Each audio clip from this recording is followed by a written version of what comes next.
Vamos iniciar daqui a pouco a nossa live. Já estamos...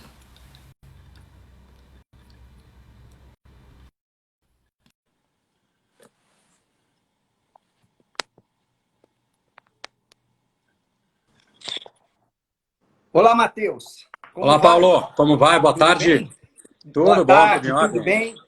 Tudo Tá dando ótimo. para escutar direitinho aí? Muito bem. E você? Tudo em paz aí, tudo tranquilo também. Tudo bom. O pessoal, Cuidando direitinho de BH, tudo em ordem? tudo em ordem. Tudo em ordem, tudo bem. Que O bom, que bom. pessoal já Oi? está entrando aqui, pediu para alguns assinalaram para esperar só mais um pouquinho. Sim, sim. Boa parte dos integrantes da nossa sociedade de reprodução, da SBRA, já estão aqui participando com a gente, com todo o carinho, e a gente fazer esse bate-papo semanal da sociedade, que tem sido um sucesso tremendo, né, Matheus? Sim, com certeza. Isso é muito importante, né? Todo o trabalho que a sociedade está fazendo aí, que sempre fez e agora intensificou aí nesse período, né, da pandemia, de Covid, trabalho maravilhoso que a SBRA está fazendo. Isso é muito bom, isso é maravilhoso. Exatamente. Eu acho que é informar a população em geral, nesse caso nosso, sobre a saúde reprodutiva masculina, o que temos para oferecer, o que temos para ofertar, corroborar com os pacientes, os casais que tanto almejam obter uma gravidez. Né? Essa é uma luta, né, Matheus? A cada dia, sempre tentando evoluir um pouco mais, né? Com certeza, com certeza. Isso aí é fundamental, e conversar sempre sobre a parte masculina também é muito importante, né? Sempre que a gente fala aí de infertilidade, da reprodução, é fundamental essa discussão do casal, né? Isso é a abordagem adequada a ser feita, é o que a gente tem sempre que conversar, e é um trabalho muito importante aí que a sociedade faz. Exatamente. Né? Bom, sinalizando para a gente começar, antes, cada um de vocês que já entrou com a gente, lá embaixo no seu celular tem um aviãozinho. Clica lá e marca 10 pessoas. Fala que nós estamos começando um bom momento de interação social, científico, para poder enriquecer o nosso dia a dia, o dia a dia de vocês. Não só falar de ciência médica específica, mas de falar de cuidado com a saúde reprodutiva masculina. Marque o seu amigo, porque nós estamos começando agora, então. Bom, então hoje, com muita alegria, nesse nosso bate-papo da Sociedade Brasileira de Reprodução, vamos dialogar com o Dr. Matheus Roque, especialista em reprodução humana, especialista em urologia, tem mestrado pela Universidade Autônoma de Barcelona, orientado pelo grande colega, o professor Miguel Tcheca, e com doutorado em reprodução humana. Nessa trilha, nesse caminho que o Dr. Matheus tem feito, ao longo de um curto espaço de tempo, ele nos tem dado um grande aprendizado, apesar de novo, realmente ele é novo, não é só a cara não, viu, gente?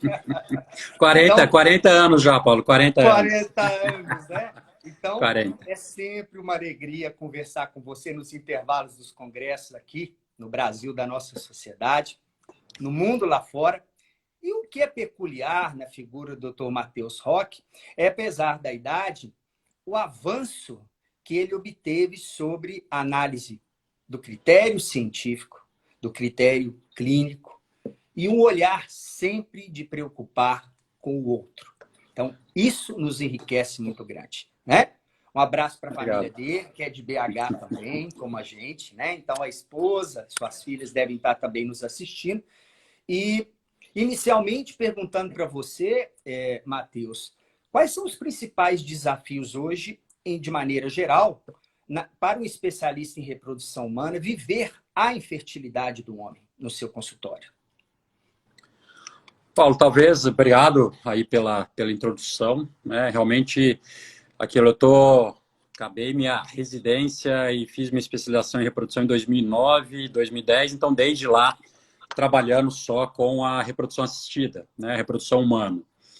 E acredito que essa maneira que venho trabalhando, né? Minha formação básica é de urologia, né? Fiz cirurgia, depois urologia, depois a especialização em reprodução, mestrado em reprodução, doutorado, tudo isso. Mas acho que o grande desafio que a gente tem é o quê? Que muitas vezes, apesar de a gente falar em fertilidade conjugal, muitas vezes o trabalho é feito de maneira segmentada, né? Muitas vezes aquele casal, aquela paciente, ela fica seguindo um longo tempo com a ginecologista dela e o parceiro fica seguindo com o urologista. Às vezes são dadas condutas para a mulher sem considerar o parceiro, assim como muitas vezes alguns urologistas às vezes dão uma conduta para o homem sem considerar a avaliação do casal, sem considerar a parceira, né? Então, acho que esse é o grande desafio, poder proporcionar para o casal a melhor abordagem para aquele casal. Então, é fundamental, e aí a visão do especialista, independente se é especialista em reprodução, é um ginecologista, um urologista, que podem trabalhar da mesma maneira, que possa avaliar adequadamente o casal, não esquecer de todos os fatores que possam interferir no sucesso, na chance daquele casal chegar ao grande resultado, o grande resultado que todo casal deseja, que a gente tem no tratamento de reprodução, é o bebê em casa. Então, hoje, o grande desafio é o quê? Como trabalhar adequadamente, de uma maneira integral, o casal infértil, né? Os dois. É claro que a gente vai, às vezes, homens solteiros, a gente tem que trabalhar com aquilo, mulheres solteiras, a gente trabalhar isoladamente com aquilo ali também, mas quando a gente fala em fertilidade conjugal, é a melhor abordagem para o casal, a melhor investigação e considerar todos os fatores importantes realmente, destacando que o fator masculino é extremamente importante ser avaliado, investigado e tratado nesses casais que vão para tratamento de reprodução assistida. Isso é fundamental. Ah, sem dúvida. E a gente vê muito bem nessa sua fala, Matheus, que quando se avalia o casal infértil, a porcentagem interagindo o homem e a mulher é a mesma. A responsabilidade, a incidência da infertilidade é a mesma. O que nós temos de mais novo a se observar no cuidado da saúde reprodutiva do homem, Matheus? Falo isso porque até recentemente, né, e com grande alegria, você foi o médico mais novo que falou no Congresso Europeu de Medicina Reprodutiva, no ESHRE, e agora, hoje, vi a nota lá de um podcast que você fez na Associação Americana. Então, a cada momento, a gente procura, em última análise, informar o nosso casal. Porque a infertilidade é uma doença, né, Matheus? E o casal, sim, aquela ansiedade, depois de um ano, é que somente a gente considera um casal infértil, não antes. E aí, a gente fica naquela ansiedade, o que é natural, e temos que conciliar o lado psicológico com o lado clínico. O que tem de mais novo? Algum ponto de maior realce na infertilidade do homem? Porque, historicamente, foi a varicocele. O que se ressalta nos dias de hoje?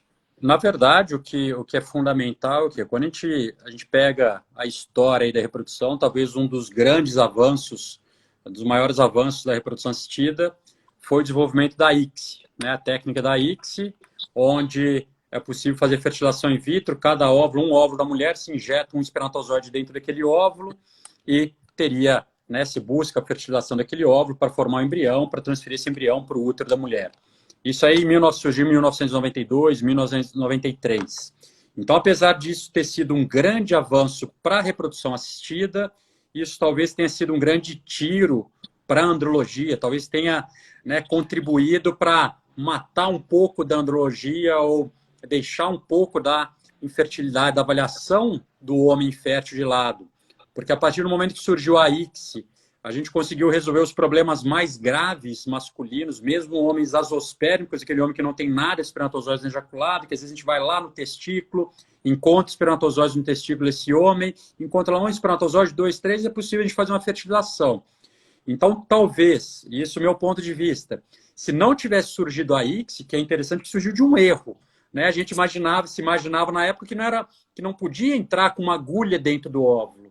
E, na verdade, estavam querendo colocar aquele espermatozoide ali entre uma camada que tem em volta do óvulo e o óvulo, e acabou entrando no óvulo e viu que não danificou e que teve uma fertilização. Então, esse que é o maior avanço da reprodução assistida, que surgiu de um erro, né, e foi revolucionário, mas a partir daquilo, quando começou a resolver muitos dos problemas masculinos, um homem com um problema grave podia ter um filho geneticamente seu, usando seu material genético através da ICSI, acredito que deixou de se investigar ou pesquisar muito a respeito da infertilidade masculina. Talvez se a gente não tivesse a ICSI para resolver os casos mais graves de infertilidade masculina, e já são aí 27, 28 anos de ICSI, provavelmente a gente teria coisas mais interessantes, talvez a gente tivesse avançado, né, na investigação e no tratamento desses homens, dessas alterações masculinas. E aí o que é importante? Que se imaginava que, não, eu tenho, então eu vou fazer uma fertilização in vitro, se o fator masculino é grave, então eu faço a ICSI, injeto o espermatozoide dentro do óvulo, eu resolvo os problemas. Então eu imaginava que o fator masculino afetaria só a fertilização in vitro clássica, que é a mesma que eu tenho o óvulo e só preparo o sêmen, aproxima aquele espermatozoide ali do óvulo e o espermatozoide teria que penetrar naquele óvulo espontaneamente. Então, eu imaginava que o fator masculino seria importante para a FIV clássica, mas que na ICSI não iria ter uma interferência. Mas, principalmente nos últimos tempos, tem visto que o fator masculino pode sim influenciar nos resultados de fertilização in vitro. Então, primeiro ponto, quando a gente tem um casal infértil e que a infertilidade é relacionada a um fator masculino. Então, é importante destacar, a gente fala em infertilidade conjugal, o peso normalmente se cai todo em cima da mulher. Se olha para a mulher como se ela fosse a responsável, a única responsável pela infertilidade. E não é. O homem é tão responsável pela infertilidade quanto a mulher. Então, a gente pega o fator masculino, está presente até metade dos casos de infertilidade.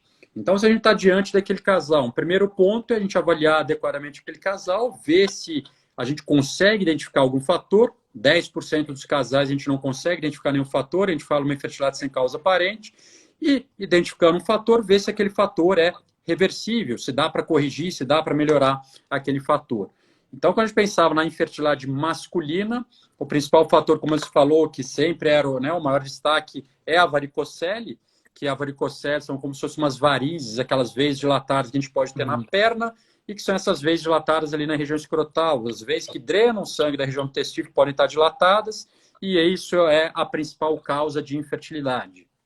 Então, a varicocele é algo potencialmente reversível, dá para se operar, tentar melhorar aquilo, reverter o quadro, mas sempre avaliando o casal adequadamente, avaliar a idade da mulher, reserva ovariana, avaliar se essa mulher pode engravidar naturalmente ou não, e discutir com o casal as opções.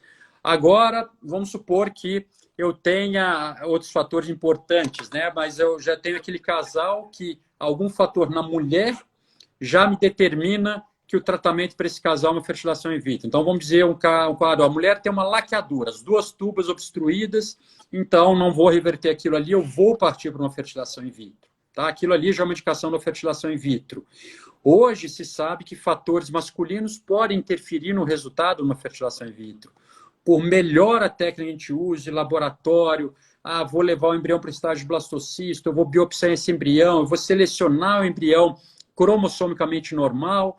Mesmo assim, quando a gente pensa em fatores masculinos relacionados a estresse oxidativo e a fragmentação do DNA espermático, isso são coisas hoje que a gente tem que valorizar, que estão relacionados a falhas de tratamento de reprodução, uma menor formação de embriões, falha de implantação, aborto de repetição e também até relacionados a problemas para essa criança no futuro, né? Não uma síndrome genética especificamente, mas alterações epigenéticas, doenças, tal, que podem repercutir aí no futuro dessa criança. Então, é fundamental uma adequada avaliação e um adequado preparo desse homem, desse casal, para partir para o tratamento. Então... Exatamente. Essa fala sua corrobora exatamente com uma linha mais atual, investigativa, cuidadosa e de propiciar ao casal respostas nesse momento tão difícil. Eu vejo, por exemplo, aqui, a professora Maria do Carmo já entrou, a Andréa Tobal de Madrid entrando aqui com a gente, a doutora Flávia Furletti também já sinalizando. E eu queria ver com você, Matheus, uma questão genética muito peculiar que está em voga. A gente sempre preocupa com a idade da mulher, mas os trabalhos estão mostrando também que o homem, após os 60, vamos criar uma situação hipotética, viúvo, novo matrimônio, normalmente a mulher mais nova, ele pode ter filhos, mas a idade do homem pode influenciar um pouco nesse quesito também, não tanto quanto a da mulher? Sim. O que é importante? É claro que a grande diferença, o homem e a mulher, né? O homem, apesar da idade, o testículo é uma fábrica de espermatozoides, esse homem vai estar sempre produzindo espermatozoides, apesar de eu ter a qualidade que a gente vai falar. A mulher, o ovário não é uma fábrica, o ovário é um armazém. Então, esses óvulos, ela já nasceu com todos os óvulos, esses óvulos, o estoque vai diminuindo ao longo da vida, até que chega num limite, esse estoque, essa mulher entra na menopausa, e além do que, esses óvulos vão perdendo a qualidade, vão envelhecendo, de maneira que a chance de gravidez de maneira natural ou com tratamentos vai caindo ao longo do tempo, risco de aborto vai aumentando e risco de doenças, de síndromes genéticas, isso vai aumentando também com o avançar da idade da mulher. Então, isso era o que se dava o grande peso, principalmente depois dos 35, 36 anos de idade da mulher. O que a gente sabe hoje do homem? Que o homem, com o avançar da idade, vai ter alterações na qualidade do sêmen, então, com o tempo, às vezes alterações hormonais, por exemplo, isso pode levar a alterações numa avaliação, por exemplo, no espermograma, a gente pode ver um decréscimo, uma piora do sêmen com o avançar da idade. A gente tem muito com o avançar da idade do homem, relação também com a fragmentação do DNA espermático, isso do estresse oxidativo e a fragmentação do DNA espermático, são alterações funcionais do espermatozoide que a gente não vê no espermograma, mas que podem estar relacionados à infertilidade também. E hoje, o que se considera muito da idade do homem é o quê? Ela não vai levar, normalmente, alterações ali no embrião, alterações genéticas do embrião que a gente consiga identificar na biópsia embrionária, por exemplo, que a gente faz uma fertilização in vitro. Mas hoje a idade do homem, a partir de 50 ou 60 anos de idade, como você comentou, está muito associada principalmente a alterações, a doenças psiquiátricas, né? Hoje se considera muito autismo, esquizofrenia, transtorno bipolar, depressão, isso estaria muito associado com a idade do homem. A gente vê casais onde o homem é acima de 50, 60 anos de idade, o risco dessas alterações vai aumentando. Então, é claro, o homem vai continuar produzindo espermatozoides, ele, em teoria, ele pode, com qualquer idade, ele poderia ter um filho de maneira natural ou partindo para um tratamento de reprodução assistida, mas não necessariamente posso falar, não, a idade não repercute nada para o homem. A idade repercute para o homem e pode afetar, sim, a qualidade, né, do sêmen, pode afetar as chances de gravidez natural, pode afetar os resultados em tratamento de fertilização e mesmo a saúde desse bebê. Apesar de não ser uma síndrome que a gente identifique ali quando a gente biopsia um embrião, por exemplo, um tratamento de fertilização in vitro. Ah, né? Ok. E, por exemplo, eu estou vendo já várias pessoas interagindo aqui com a gente, comentando a obesidade do homem. Claro que, numa linha geral, sempre ter um bom padrão físico, um cuidado, a ausência de sedentarismo, a questão do fumo, a ingestão de bebida alcoólica, são sempre reflexões importantes. Mas a obesidade sempre, às vezes, salta aos nossos olhos, Matheus, porque a gente olha toda uma contextualização, até na definição mesmo da interação do casal, no intercurso sexual. O que te preocupa no casal infértil, em numa leitura possível, esse homem que é obeso e é infértil? Na verdade, todos os fatores relacionados ao estilo de vida, né, podem afetar tanto a fertilidade do homem quanto da mulher. Né? Os estudos mostram que obesidade, tabagismo, bebidas alcoólicas, o sedentarismo, tudo isso aumenta em 1,5 vezes, 2 vezes o tempo para se conseguir uma gravidez de maneira natural. Então, quando a gente pega todos esses fatores, é claro, são fatores de risco, não quer dizer que eu sou obeso, com certeza meu sêmen vai ter alguma alteração. Não, mas são fatores de risco. Obesidade, então obesidade, tabagismo, né, dieta, tudo isso está relacionado à qualidade do sêmen. A obesidade, então, como você comentou, pode tanto levar a alterações na questão da qualidade do sêmen realmente, quanto fatores relacionados à parte sexual. A obesidade está relacionada a alterações hormonais que são importantes. Então, tanto essas alterações hormonais às vezes podem repercutir na produção de espermatozoides, na qualidade dos espermatozoides. A obesidade também é relacionada a estresse oxidativo. A obesidade tem um mecanismo parecido com o da varicocele de afetar a produção de espermatozoides, que é a alteração da temperatura testicular. Então, às vezes, a obesidade, aquela obesidade que a gente fala ali na região, perto da região do pênis, que cai ali por cima dos testículos, da região escrotal, isso é muito importante. O grande objetivo da região escrotal é justamente deixar o testículo fora do corpo para que o testículo fique aí a temperatura pelo menos 2 graus abaixo da temperatura do corpo. Justamente porque as células que produzem espermatozoides são extremamente sensíveis ao calor. Então, tudo que afeta a temperatura ali da região testicular ou então da região escrotal, isso está relacionado à alteração na produção, alteração na qualidade do espermatozoide. Então, isso, a obesidade também tem relação. Então, quando a gente fala, né, na síndrome... É isso aí.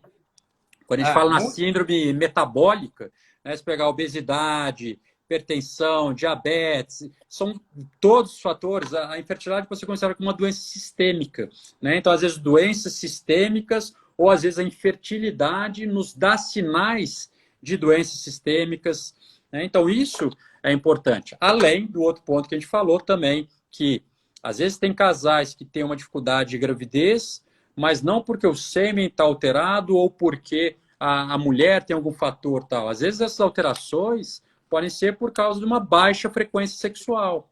Na verdade, quando a gente fala em infertilidade, infertilidade é aquele casal que depois de 1 ano não conseguiu uma gravidez, mas depois de 1 ano sem o uso de métodos contraceptivos e com relações sexuais frequentes. Isso a gente considera relações pelo menos a cada 2 ou 3 dias. Porque isso, tendo essas relações a cada 2 ou 3 dias, o período fértil da mulher estaria coberto adequadamente, independente de qualquer conta, de ficar fazendo conta, nada disso. Então, isso às vezes afeta a parte hormonal, às vezes diminuição de níveis de testosterona, a disposição daquele homem, a libido, o desejo, e a frequência sexual é menor, a parte de ereção pode acabar afetando, e não tendo relações com frequência, as chances de gravidez de maneira natural vão acabar diminuindo também. Isso é muito interessante. Aí 2 pontos nessa sua fala, mais para o final aí, que me marcaram bem. Inclusive corrobora com as perguntas aqui. Essa questão da frequência. Então, seria aquele casal que está tentando ter filhos a cada 2 dias ou 2 intercursos sexuais por semana?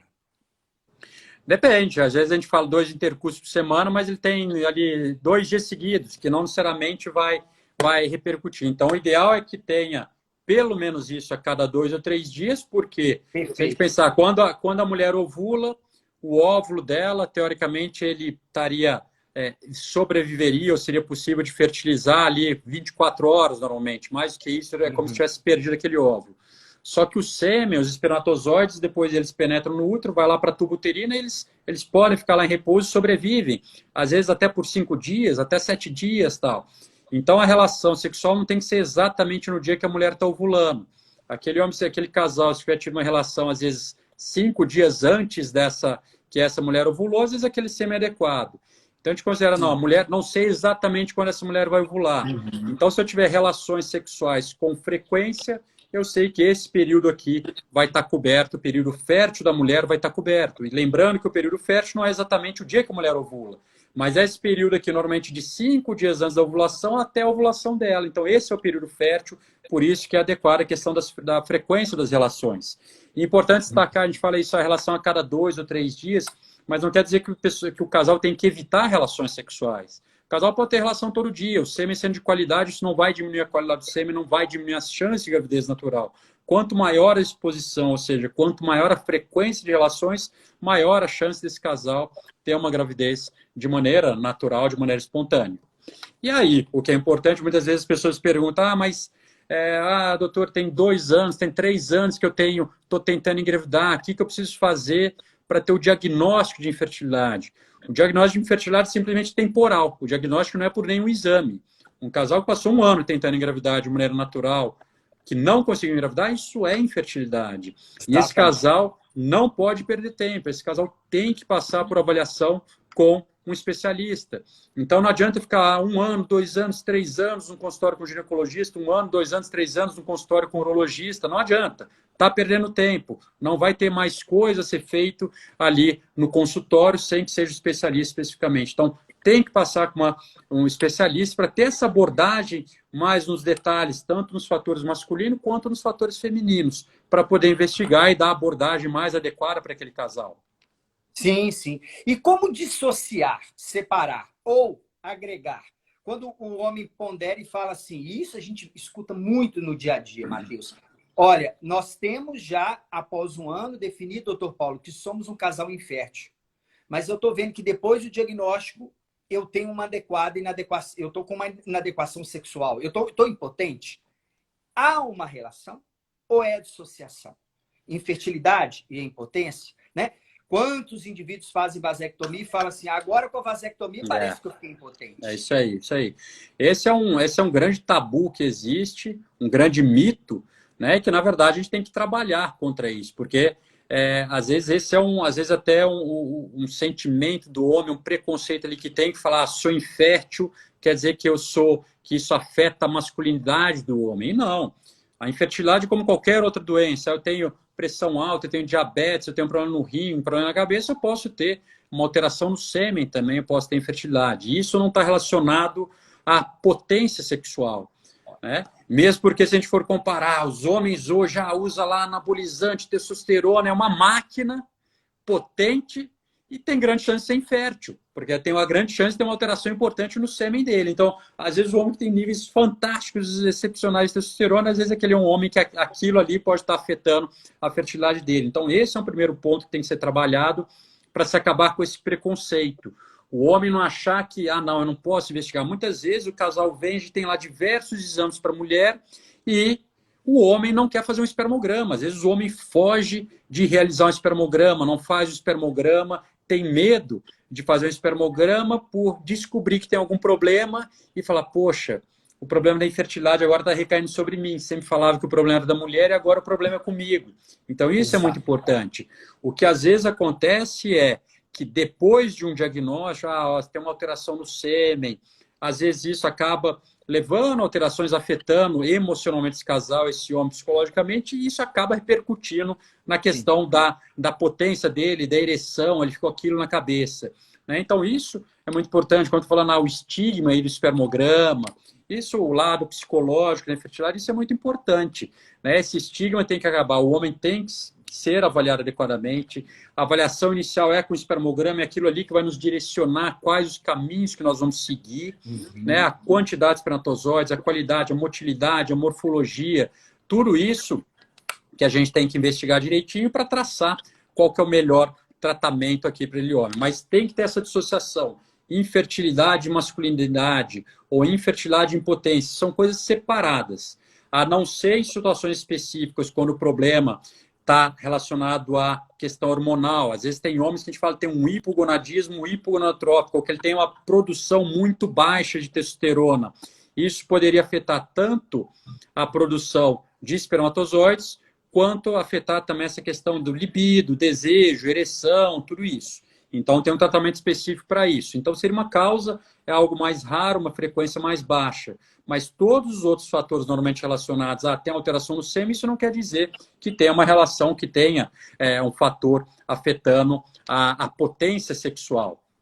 Isso ajuda muito essa sua leitura, muito clara, muito específica, muito lúcida. E aí nós nos deparamos hoje, Matheus, com a Covid-19, com essa pandemia, que, querendo ou não, nos assola sob diversos horizontes, sob diversas maneiras. Recentemente, há 2 semanas, você escreveu o capítulo sobre o sêmen frente aos desafios da pandemia, num livro que é o primeiro tratado no mundo, editado pela SBRA, pela Sociedade Brasileira de Reprodução, aonde, né, se deu, em apenas 21 dias, se escreveu um livro com mais de 100 especialistas, 302 páginas. Você estava lá no capítulo de sêmen. O que você observou? Qual é a sua conclusão hoje? O que se espera? A saúde masculina, o sêmen em particular e a Covid-19. Tá.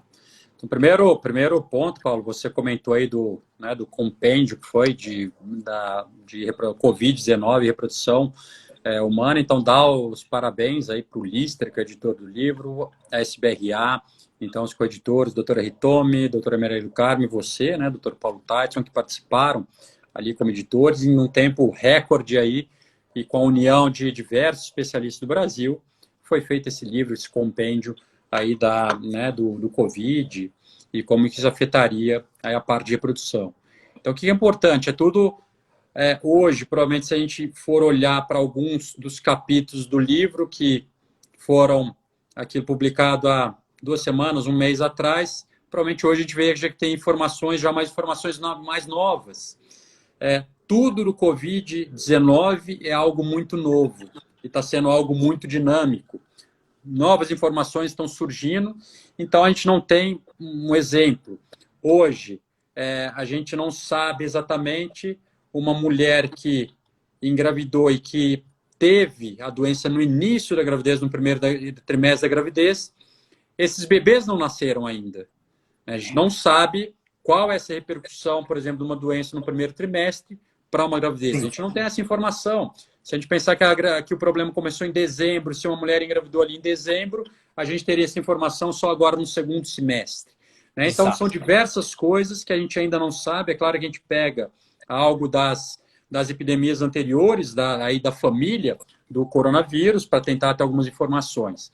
Mas a grande discussão que se tem é com relação às vias de transmissão, e é claro que, aí considerando o nosso lado, entra se teria uma transmissão durante a gestação, se poderia ter uma transmissão por via sexual, tudo isso.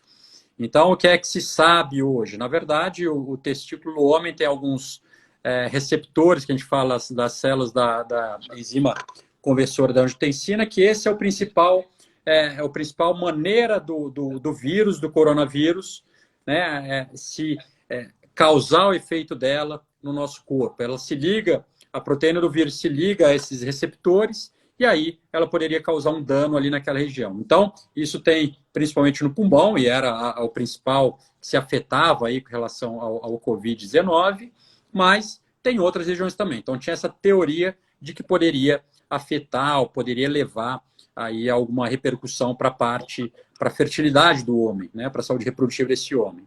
Então, alguns estudos mostraram alguns homens com Covid, com a doença diagnosticada e também com orquite, como se fosse lá uma dor testicular, uma inflamação na região testicular, que isso poderia estar afetando, mas isso também é comum a outros vírus, a outras doenças.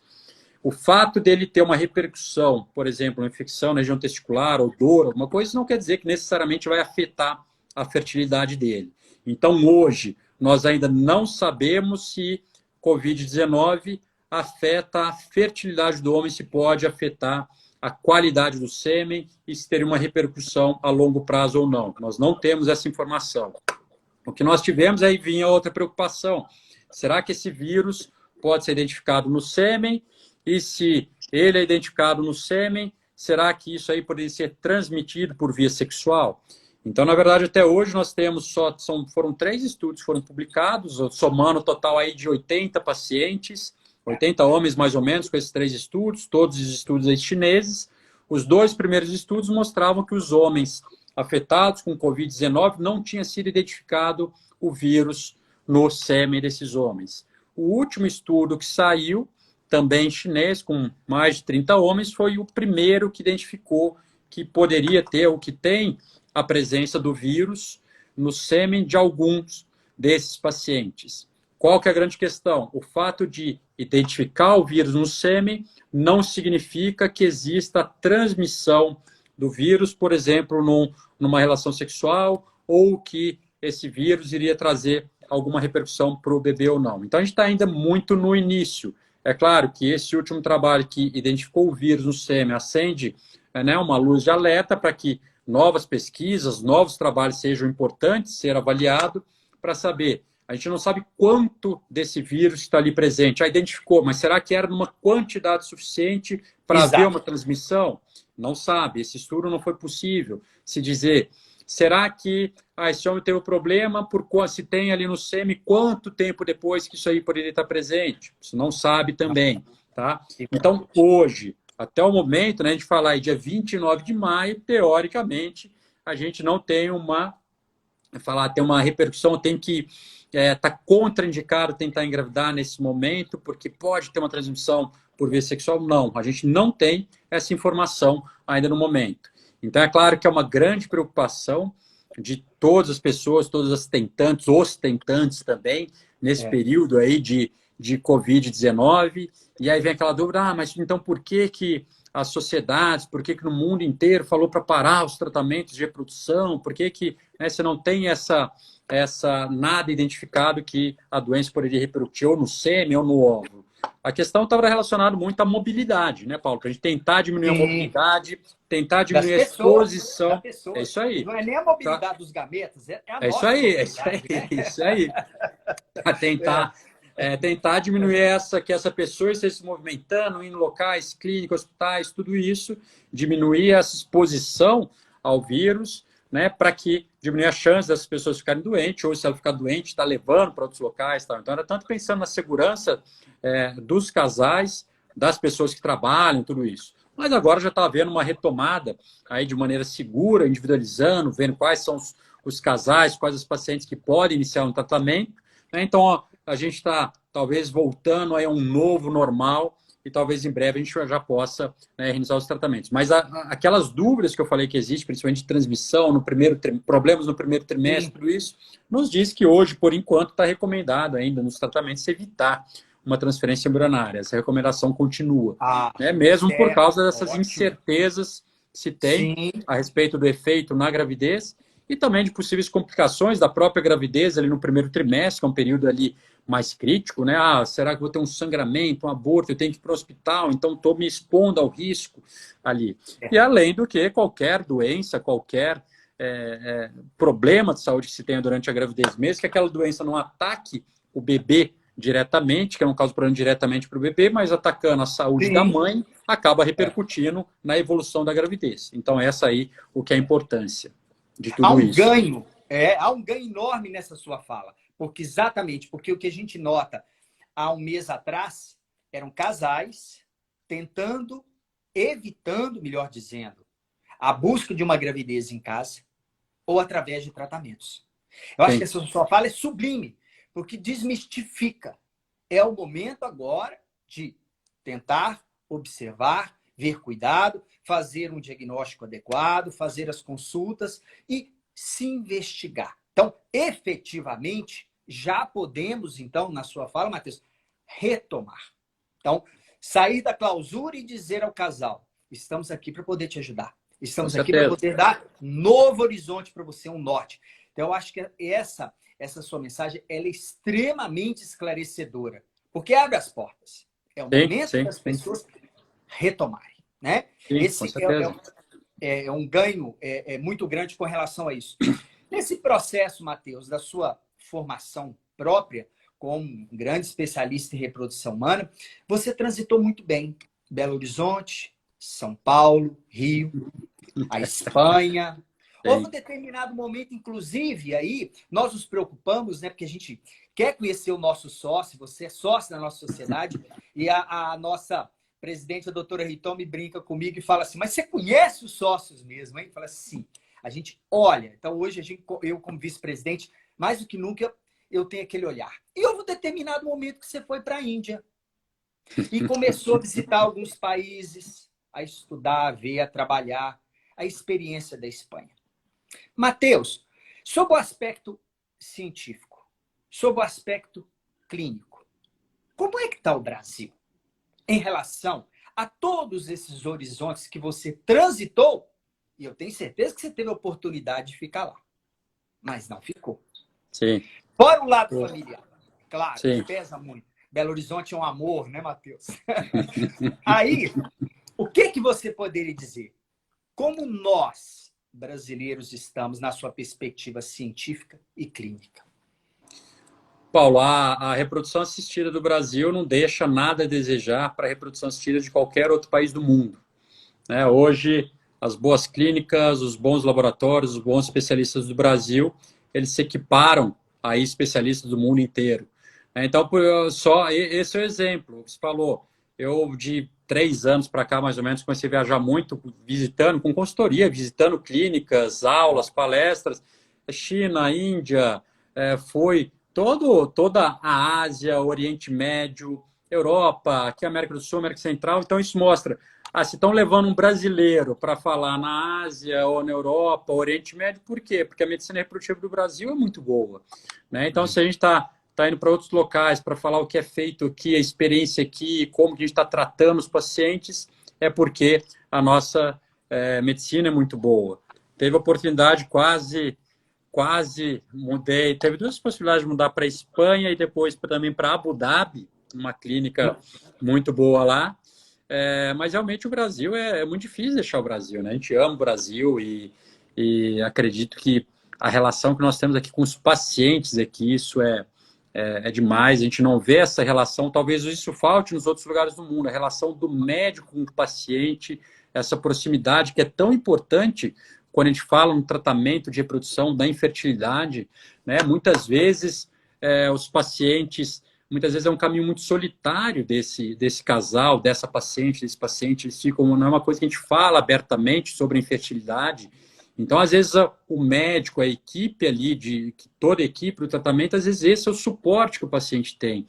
Então, esse vínculo do médico-paciente é fundamental, principalmente quando a gente pensa no perfil do paciente brasileiro, no latino, né, que a gente é muito afetivo, tudo isso. E isso a gente não vê em outros lugares do mundo, né? Então, acredito que isso possa ter um efeito positivo, todo o lado emocional também, toda a força espiritual e emocional que a gente possa ter no tratamento, a gente unir forças no tratamento. Então, como eu falei, não só a maneira do médico lidar com o paciente, o relacionamento com o paciente, mas hoje, em termos de infraestrutura, tecnologia, qualidade, o meio que tudo que você precisa no laboratório, os médicos, tudo isso. Hoje, a medicina reprodutiva do Brasil é um grande exemplo no mundo todo. A gente tem muitos médicos publicando muito aí, que são estudos, são referência. Eu tenho prazer realmente aí desde, como você falou, 2015, foi palestra no ESHRE, que é o Congresso Europeu, foi palestra depois do Congresso Americano. Então, isso é um enorme prazer de poder representar o Brasil pelo mundo, né? Mas tem outros também representando e a medicina reprodutiva do Brasil é uma referência no mundo, sim. E a gente tem que trabalhar para isso. Muitas vezes a gente coloca, né, o Brasil para baixo, a gente é brasileiro, é país subdesenvolvido, nós não somos tão bons, porque se eu tivesse nos Estados Unidos, se eu tivesse na Europa, não tem lugar melhor para viver do que o Brasil. A gente reclama, mas é fantástico, maravilhoso viver aqui, e a gente tem especialistas maravilhosos, a gente tem muita coisa boa aqui no Brasil, o lado humano, que não se encontra em nenhum outro lugar do mundo. Então, para as pessoas que precisam de um tratamento de reprodução, para as pessoas que precisam de, não necessariamente ir para uma FIV, mas precisam de um acompanhamento adequado, não é aquilo lá, vou para os Estados Unidos, vou para a Europa, que aí eu vou resolver meu problema. Não. Procure um bom médico, que você se sinta acolhido aqui no Brasil, que você vai conseguir realizar os seus sonhos, sim, com certeza. Eu vejo isso, Matheus, na nossa própria sociedade, um lado afetivo enorme, um lado de companheirismo, muitas vezes o que se poderia chamar até de um interesse em estou preocupado com o meu serviço e o outro colega é um adversário, essa união de forças. Eu vejo que no Brasil tem essa beleza na medicina reprodutiva, a interação dos médicos, dos embriologistas, dos pesquisadores em si, ela é enorme. Eu acho que é exatamente por isso que nós amamos o que nós fazemos. E olhamos para o outro com o olhar seu que está agora brilhando, para poder dizer ao público que vale a pena ficar aqui e investir fortemente nesse país. Nós vamos conseguir realmente avançar e manter esse padrão de qualidade. O lado social que você realmente disse, amparou, viveu, né? Nas próprias exigências das pós-graduações, você teve na Unifesp, não foi isso? A reprodução humana você fez na Paulista, né? Então você vê que tem aquele momento que tem que parar e falar assim, agora é o paciente do SUS, né? Para a gente poder treinar, né? Eu vejo lá no Hospital São Francisco, o 5º maior hospital SUS de Minas, o 20º do Brasil, o tempo inteiro olhando pelo lado social. Matheus, o nosso tempo já estão sinalizando mais um pouquinho aqui. Eu gostaria que você deixasse uma mensagem para os nossos ouvintes, uma mensagem para aqueles que nos assistem através dessa nossa live, extremamente enriquecedora. Eu só tenho a agradecer à nossa sociedade pelo carinho, pela pujança dos nossos sócios, pela vontade de estar do nosso lado, pela envergadura de querer fazer a sociedade crescer. E uma surpresa, eu não sei se você está sabendo, o nosso artigo acabou de ser aceito no JBRA e já está caminhando. Parabéns. Tá? Envolvendo ótimo. Semi-Covid, né? Então é algo extremamente novo. Deixa uma mensagem calorosa para aqueles todos aqui que te ouvem dos diversos locais do nosso Brasil, da Espanha. A sua esposa provavelmente está assistindo também e a toda a sua família. Matheus? A mensagem final que eu deixo é para dizer para todos que as sociedades médicas, então a Sociedade Brasileira de Reprodução Assistida, e grande parte aí dos especialistas que trabalham com isso. Falar por mim especificamente, a gente ama o que a gente faz e a gente sabe o desafio enorme que a gente tem pela frente, né? Todos os desafios que a gente tem com a reprodução humana. E acho que esses desafios são o que tornam essa especialidade tão fascinante, tão apaixonante, como ela é, né? A gente está muito longe ainda do que a gente deseja, do que principalmente os pacientes e que os casais desejam, que é o que aquele paciente sentou na nossa frente, a gente poder dar a certeza, ó, eu te garanto que você vai ter o seu filho. A gente está muito longe disso ainda, né? Mesmo com as técnicas de produção mais avançadas, de pensar, ó, vou colocar um embrião biopsiado, o embrião melhor ali no útero vai ter 60%, 70%, ou seja, mesmo na transferência tem 30%, 40% de chance daquilo ali não dar certo. Então, a gente tem muito a pesquisar, a gente tem muito a trabalhar e muito a estudar. Então, isso que é apaixonante, porque a gente trabalha ali o vínculo com o paciente, a gente está trabalhando com o sonho desses casais, o sonho desses pacientes, o sonho desse homem, e a gente tem que fazer de tudo para minimizar a chance desse sonho não ser realizado. A gente tem que potencializar o máximo possível se a gente vai para um tratamento, que aquele tratamento possa significar o bebê em casa para esse casal. Então, a mensagem é que os casais não desistam nunca, né? Às vezes é muito comum escutar coisas, às vezes não só de médicos, não só das pessoas que estão trabalhando ali, mas a família começa a falar muita coisa, amigos, relaxa, aquelas coisas. Não se abalar, o casal se fortalecer cada vez mais, não deixar que a infertilidade separe esse casal, mas sim que una cada vez mais o casal. Os momentos são difíceis, o caminho é tortuoso, não é uma estrada muitas vezes solitária, mas esse casal não pode desistir nunca. Procurar alguém que, se você está com um médico, está acompanhando com alguém que você não se sentiu acolhida, procure outro, você vai encontrar alguém que você vai sentir o acolhimento, que isso é muito importante no tratamento da infertilidade. Mas que não desistam nunca desses sonhos, né? Às vezes tem que ver qual que é a melhor estratégia para esse casal, para esse paciente, para esse homem, para a realização daquele sonho. Mas a gente vai encontrar uma estratégia para que esse sonho possa ser realizado. Então, não desistam nunca dos seus sonhos, se fortaleçam, estejam unidos em busca da realização desse grande sonho. Acho que essa é a mensagem final. Nós vamos sempre fazer o nosso trabalho, buscar o nosso trabalho para poder melhorar sempre, nunca esquecendo o lado masculino. Então, o lado feminino e masculino tem que andar juntos, de mão dada, que nem o casal tem que estar unido, a avaliação do homem e da mulher tem que estar unidas, porque é fundamental, isso pode mudar o resultado de um tratamento, pode mudar a chance desse casal ter o bebê em casa. Então, isso é o que a gente precisa trabalhar da melhor maneira possível, da maneira mais completa e humana, com todas essas pessoas, esses pacientes estão passando por um caminho tão difícil e tão solitário que é a infertilidade. É fazer, Matheus, literalmente o que a Raquel entrou agora, tá? Escreveu aqui para nós, aqui, ó, a sua esposa, realizar o sonho das pessoas é maravilhoso. Sim. Essa é que é a grande leitura. Sim, sim. Né? Essa oportunidade única de realizar o sonho, né? E com o apoio que ela te dá, com toda a família, eu acho que isso é uma leitura que a gente sempre deve ter. Matheus, um grande abraço, um beijo no seu coração, obrigado pelo seu sim à sociedade, pelas parcerias que a gente já estabeleceu e a todos que nos assistiram. Vamos em frente e acredite, obrigado. Realizar sonhos é também uma profissão. Isso aí. Beijo a todos. Valeu, Matheus. Rumo ao topo, Paulo. Rumo ao topo, sempre o topo para escalar, que é o bebê em casa, rumo ao topo. Esse é o nosso grande lema, nosso grande objetivo. Sem dúvida nenhuma. Um grande abraço. Abração, muito obrigado. Parabéns, Paulo. Tchau, tchau. Obrigado. Tchau, tchau.